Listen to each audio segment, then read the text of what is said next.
จับไปยังไฟช็อตนะเฮ้ยนะว่านี่เนาะป้าไปสดกันไปเจ้าแหละผมบ่ได้สดช็อตได้เฮ็ดโลเลยได้บ่ได้สดจับยางนี่บ่ได้จับอันนั้นไก่สิแล้วยังเดือจักแผ่นพระชายังเดือซองบ่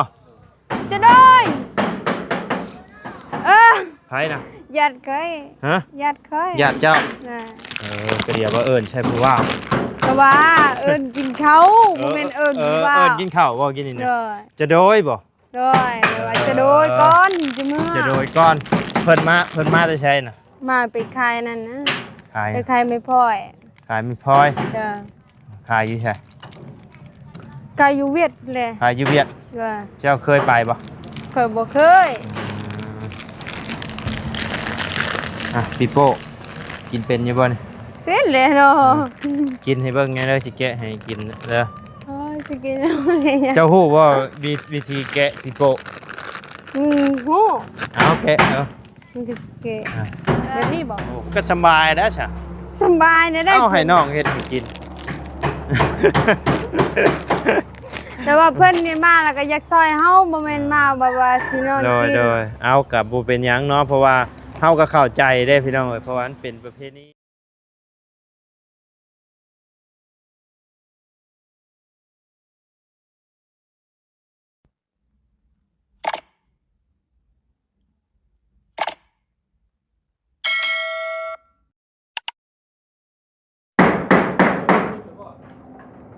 เนาะพี่น้องเอ้ย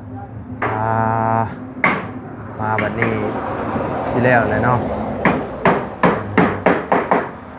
ไวพี่น้องเอ้ยไมซุราก็มาแล้วเนาะพี่น้องเอ้ยพวกส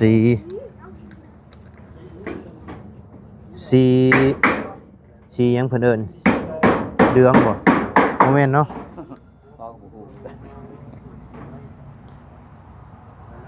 สีทองเนาะ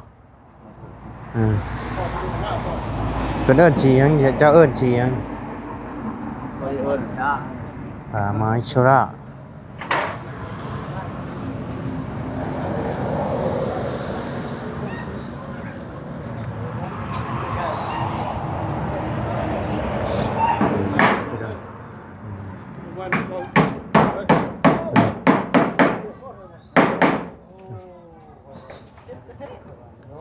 ยัง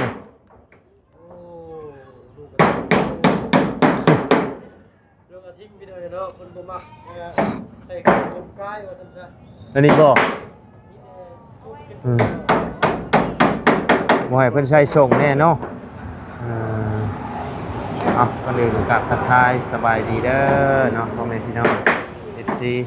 เบิร์ดจุกุทุกคนเนาะโอ้ส่วนในต่างประเทศก็ยินดีต้อนรับเข้าสู่ช่องวาไลคือเก่าพี่น้องเอ้ยพบเจอกันอยู่เฮือนน้อง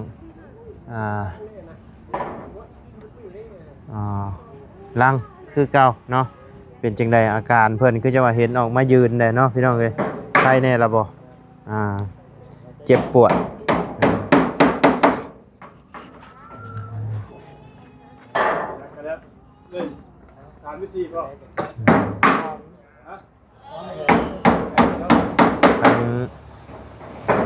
สร้างใหญ่แล้วเป็นผู้คุมงานอยู่ร่วมมื้อนี้เนาะ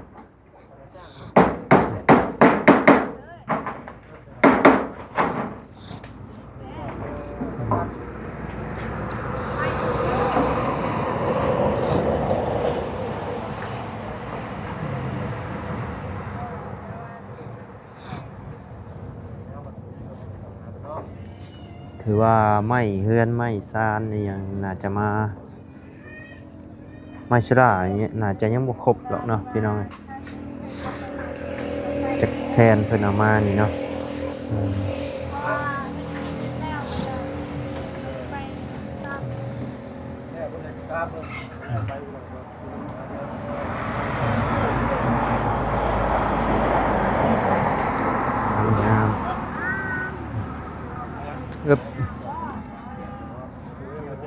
สังกะสีไปแล้วเด้อ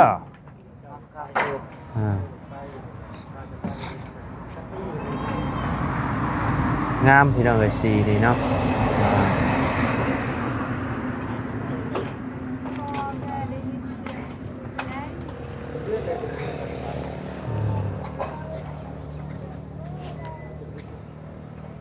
จะเรียบร้อยมื้อนี้เนาะโมงพี่น้อง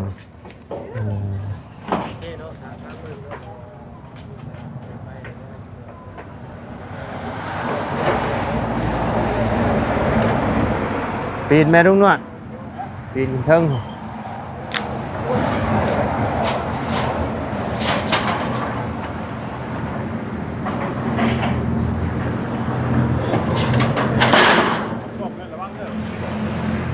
ระวังอยู่เด้นเพิ่นบ่ใช้ส่งเสื้อพี่น้อง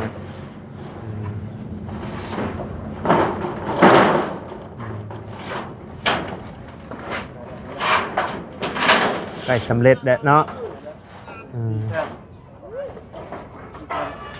ข้างล่างเห็นอะไรย่างได้หรือบ่โอ้สบายเด้อบัดนี้เนาะเช้าเจ็บหรือบ่โดยสบายดีสบายดีเจ็ดยังบัดนี่เอาไม่ไปใช้ดู ไม่บริษัท บริษัทไหม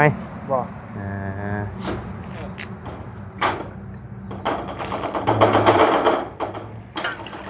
คือได้ยินว่าเอากี่นี่ชิพากันไปใช้ เยี่ยมเอื้อยอยู่บ้านไก่ ไปเยี่ยมอยู่ใช้ คนแจ้ง อยู่เมืองวิลา มึงเวลา โอ้อยู่วิระโหสิไปมื้อใดสิไปมื้อใด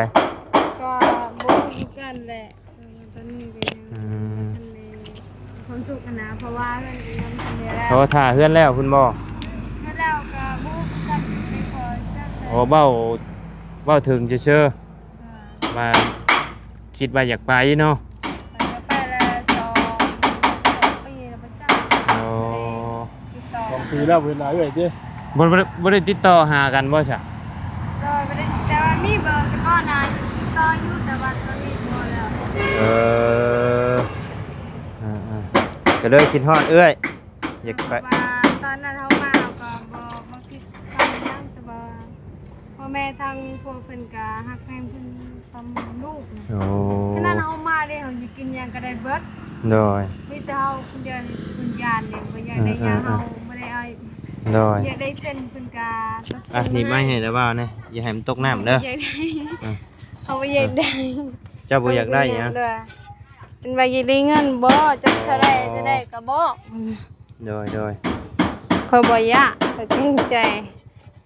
ข้อยว่าบ่ได้ก็ได้ก็ให้หาเอื้อยข้อยก็พอแล้วข้อยบ่ต้องมีก็ได้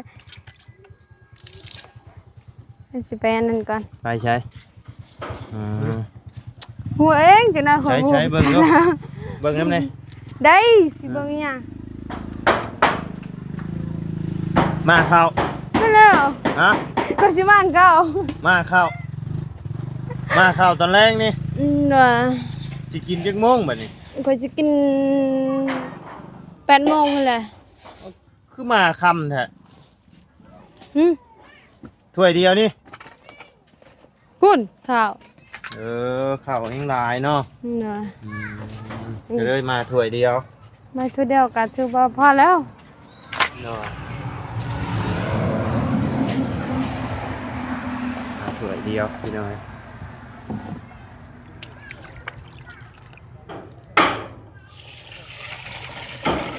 ขาวงามเนาะข้าวเนาะ สีขาว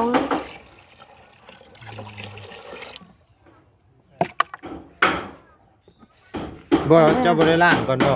ล้างหยัง ล้างข้าว สิล้างให้หยังเขา ใส่เลย ใส่เลย ออ ได้สินะว่าต้องล้างบ่ แม่นน่ะว่าต้องล้างก่อนนะ บ่ ล้างให้คุณเนาะ เพิ่นบ่ได้ล้างก็ได้ 4 โมงหาสิมาเข้า เคยลืม เดิม เคยลืมแล้วก็ต้อง จะได้กินจักโมงบัดนี้ ก็ประมาณ8 โมง 9 โมงพุ่นแหละ 8 โมง 9 โมง เลย กินตอนเลิกเอาเนาะ เลยกันตัวเด็ดแหละเพราะเฮาลืมมางดิ หน่อย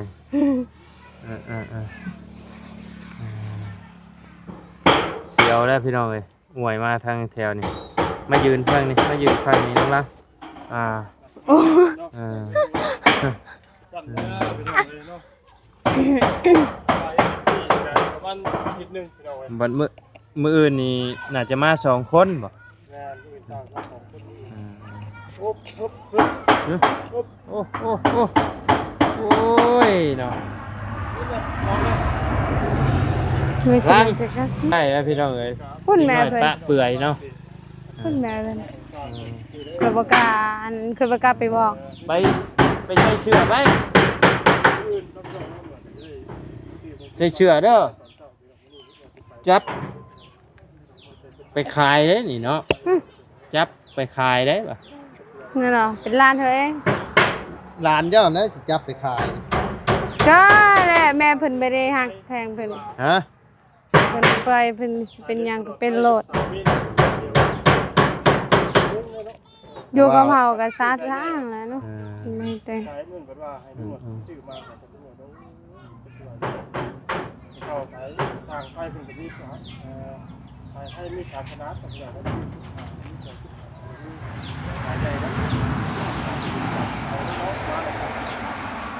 สายมิ้นมาเลย ก็ใช่ในนี่มันบ่ได้เจ็บบ่จะใส่เกิบในนี่ นี่บ่ แม่น บ่แล้วยังค่อยใส่ อาจจะเป็นวันเหนือจะได้ขอจบคลิปกันได้เลย เด้อสบายดีเด้อ น้อย น้องๆเพื่อนพี่น้อง เขาบ่ได้เจ็บแล้ว บ่ได้เจ็บแล้ว นะคะ ดีแล้วจ้ะโดย บุญเลยได้สำเนียงคอยบ่ได้เจ็บเลย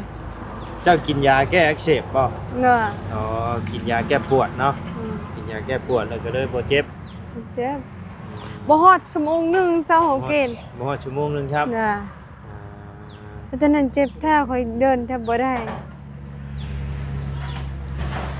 นี่ก็ยังเจ็บอยู่หน่อยเดียว เจ็บแบบแต่บ่แห้งเนาะ น่ะรู้สึกว่ายังเจ็บอยู่ ดูจะกินเจ็บอยู่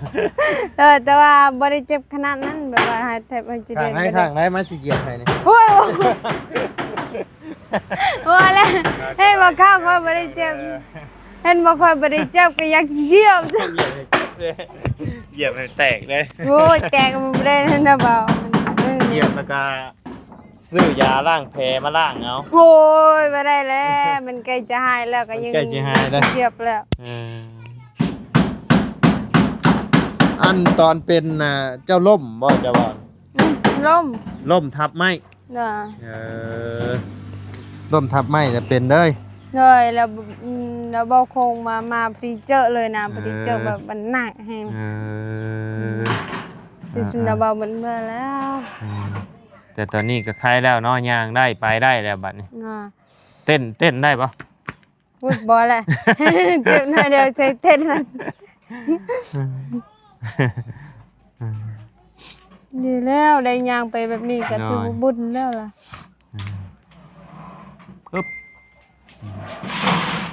ใกล้แล้วตัง ไปสักซี่ นี่เพิ่นบ่ได้เอิ้นสังกะสีอันนี้นะแผ่นอะลูซิ่งนี่สังกะสีนี่เพื่อนอ้ายเจ้านี่สังกะสี เด้อ อันนี้แผ่นอะลูซิ่งมันสิหนากว่าสังกะสีทนกว่า แล้วก็งามกว่าง ามกว่าแล้วก็แพงกว่า ความทนมาพร้อมความงามมาพร้อมความแพง มันก็ต้องแพงอยู่แล้ว มันสิหนากว่าเด้สังกะสีนี่เขาตอกหน่อยหนึงก็สีกไปเลยเหยียบหน่อยหนึงก็สีกเลยพี่น้องมันวางกันดีแล้วคือแผ่นกระดาษนี่บางแห้งสังกะสีพี่น้องเอ้ยแต่ว่าแผ่นอะลูซิ่งนี่โอเคแล้วเนาะ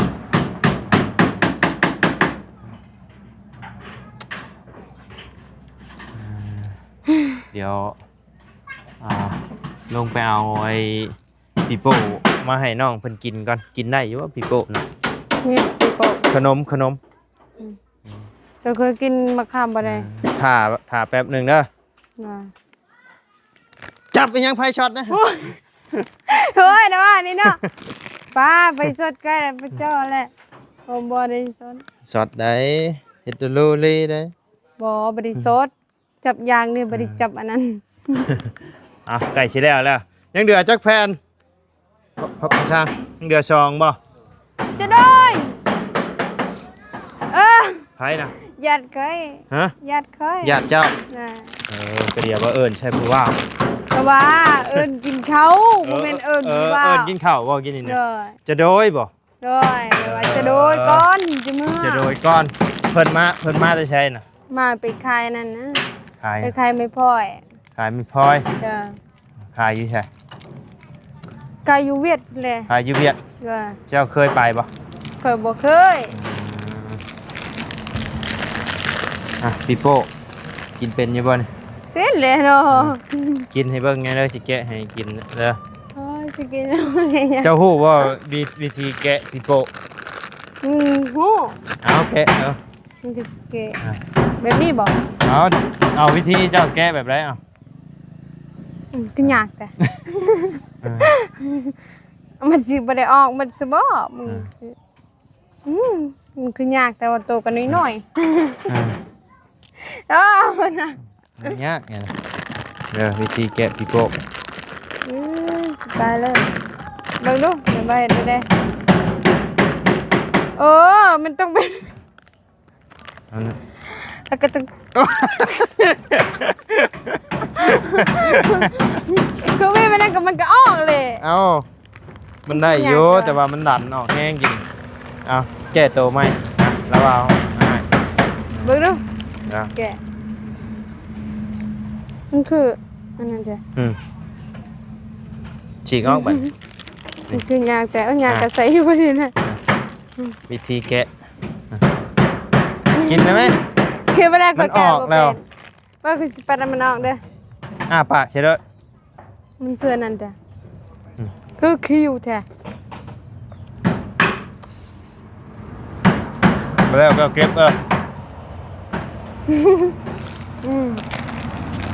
เคยกินอยู่บ่ เฮ้ย คือว่าคิ้วเหรอจะหมักอยู่บ่ มันคิว บ่มันมีแบบหลายแบบมันมีหลายสีอยู่ ตอนเฮายังน้อยๆได้เฮาอันนั้นเคยกินตอนนี้มันได้ตัว แซ่บแล้วว่าก็มากินนี่นะเพราะว่ามันเป็นของไทยได้เลยนี่นะแล้วว่าชื่อของไทยเป็นอะไรรสชาติ หวานมันก็คือขนมมาเลย คือขนม เป็น บ่ คืออาหารได้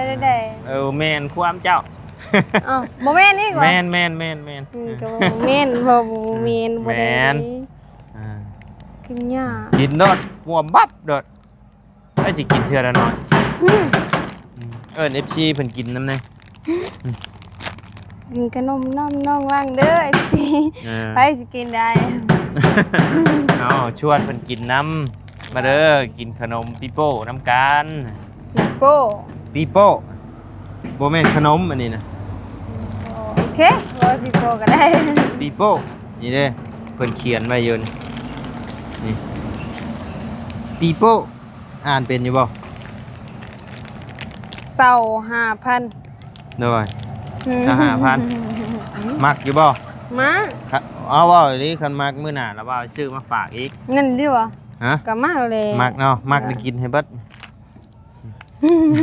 ต้องเป็นหยังต้องลมก่อน แล้วบ่ค่อยบ่มักให้แบบว่าอันใดที่ค่อยบ่มัก อันใดบ่มักเลยลมก่อนคันบ่มักนะแม่นบ่กินอันนี้มักบ่ตัวนี้ เอาตรงๆเลยมักหรือบ่มัก มัก มักเนาะบ่แม่นว่าบังคับได้บ่มักก็คือบ่มัก ก็มักเลยเนาะ มักเนาะนี่ตัวสีขาวนี่แซ่บส่วนตัวละบ่าว จนโตค่อย ส่วนตัวเจ้าอาจจะเป็นสีส้ม สีแดง สีแดงกินกินนี่ แซ่บ แซ่บบ่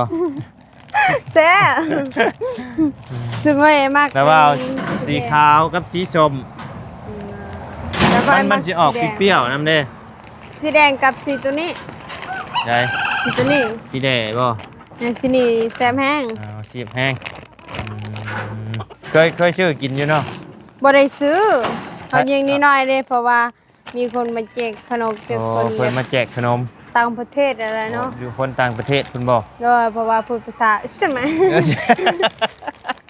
เพิ่นเว้าแน่แหละ แต่ว่าแบบว่าภาษาพลังนะ เพิ่นเว้าภาษาฝรั่ง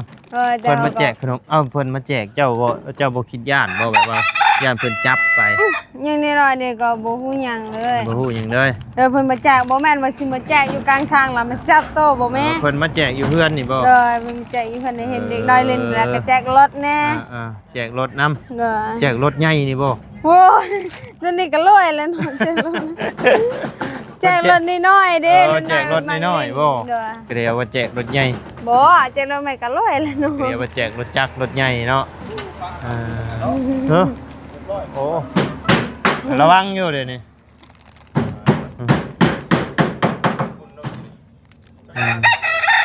แล้วผู้ชายส่งใช่เชื่อ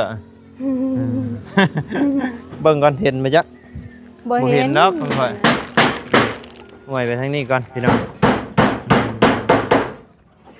เอาใกล้สำเร็จแล้วพี่น้องเอ้ย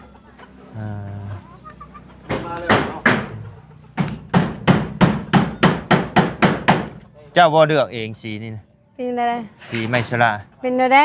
งามจะ บอกตรงๆเลยได้ว่างามเด้ งาม บ่เชื่อ เอ้า ก็ สิ แบบ บ่ ว่า เชื่อ บอกอันนี้คือว่างาม งาม เด้ว่ารับรางโอ้บ่งามแน่โอ้ตายเลย โอ้แล้วว่าสิว่ารับรางงามแล้วว่าก็ว่างามเจ้าเลือกบ่ ด้วยเขาเองเด้อ มักสีนี่เนาะ บ่ได้มักแต่ว่าก็มักแหละ บ่ได้มักแต่ก็มัก เพราะว่าแตกต่างกับสีพื้นน่ะนะ เอาแบบบ่คือหมู่เลยเนาะ เลย เอาแตกต่างกัน สีนี่น่าจะสีเดียวกันกับเพื่อนน้องน้ำพี่น้อง สีนี้ค่อยเอาเพราะว่าเฉพาะเอื้อยค่อยมันเป็นว่าเฉพาะค่อย เอาเฉพาะเอื้อยเจ้าคือว่าเฉพาะเอื้อยเจ้า เฉพาะเอื้อยค่อย เอื้อยเด้อเอื้อยจะมักสีนี่บ่ ด้วยบอกตรงเลย โอ้ เพิ่นเว้าว่าตอนเฮายังน้อยๆเพิ่นก็เคยได้ว่าถ้าเป็นเฮือนค่อยได้เป็นสีนี้ค่อยดีใจค่ะ โอ้ บอกตรงๆเฮาก็ ก็ บ่ เลย ได้บอกให้ เอา เพิ่น สีนี่เพื่อเอื้อย ด้วย อ๋อ เพื่อเอ้ยมาเพื่อว่าแต่ก็ล่าแล้วเพิ่นขึ้นเฮือนบ่ได้ มานี่ขึ้นบ่ได้บ่ ด้วย อืม ถ้าว่าสิเห็นห้องอยู่ข้างพื้นแต่ว่ามันบ่ได้เด้ มานี่เพิ่นขึ้นเฮือนบ่ได้เนาะ นะ โอ้อยู่ ว่าสิ พี่ สิได้เพิ่นเบิ่งซื่อๆแหละนี่นะ มีแต่นางแยงอยู่ข้างล่างพี่ได้เนาะขึ้นบ่ได้ ว่า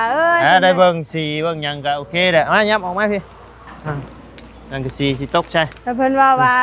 มันความฝันของข่อยก็สิเห็นแบบว่าเฮือนน้องว่าเป็นสิที่ข่อยเว้าตั้งนี้น้อยเพราะเว้าเฮียนเ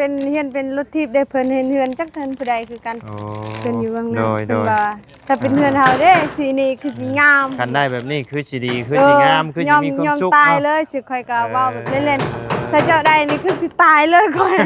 นี่นะตอนนี้ก็ของเพิ่นน่าจะเป็นจริงแล้วเฮาก็สิแบบว่าสิมาบอกเพิ่นแต่ว่า โอ้ จะติดต่ เลื อ อก ก็บ่ สี ได้ นี่เพื่อเอื้อยเลยเนาะ เด้อคือเอื้อย อยากให้เอื้อยมาเบิ่งบ่ อืม โอ้โดยไปเบิ่งดูหาคอนกุ้มอยู่ฮะเอากะความฝันเป็นจริงแล้ววันนี้เนาะอ่า แต่ค่อยสำหรับค่อยก็บ่อยากเลือกคือกันเพราะว่าค่อยว่าได้สิหยังก็ได้เบิดแต่ว่า สี ค่อย หยังก็ได้เนาะสำหรับเจ้าเนาะ แต่ว่าในเมื่อ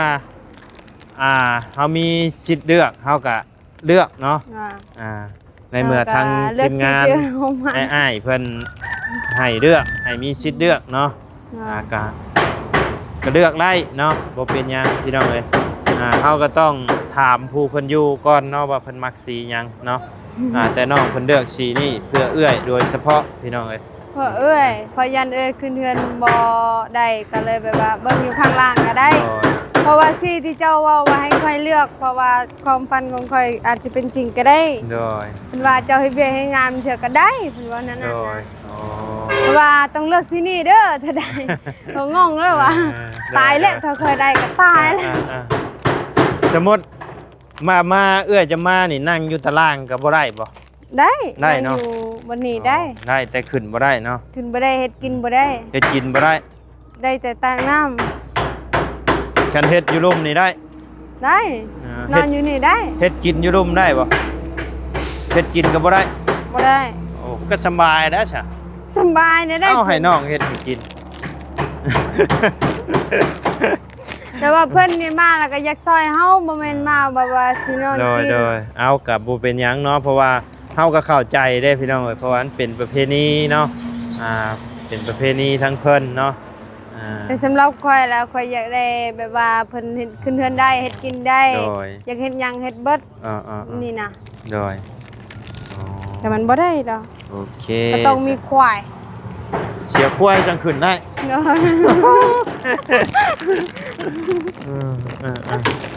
โอเคเนาะ อ้าวดีใจน้ำเด้อเนาะโดยอันนี้ก็เศร้าแล้วพี่น้องเอ้ย เศร้า ย่างได้แล้วไปได้แล้วบัดนี้เนาะเมื่อคืนนี่ให้บัดคืน ไก่สิให้ ป้า ตลอด สาวมิตรคลิปนี้ทั้งละว่าวก็สิได้ขอจบคลิปปิดคลิปลงไปเพียงสำนี้กันเด้อพี่น้องเด้อพบเจอกันคลิปหน้าเนาะป้าสบายดีเด้อ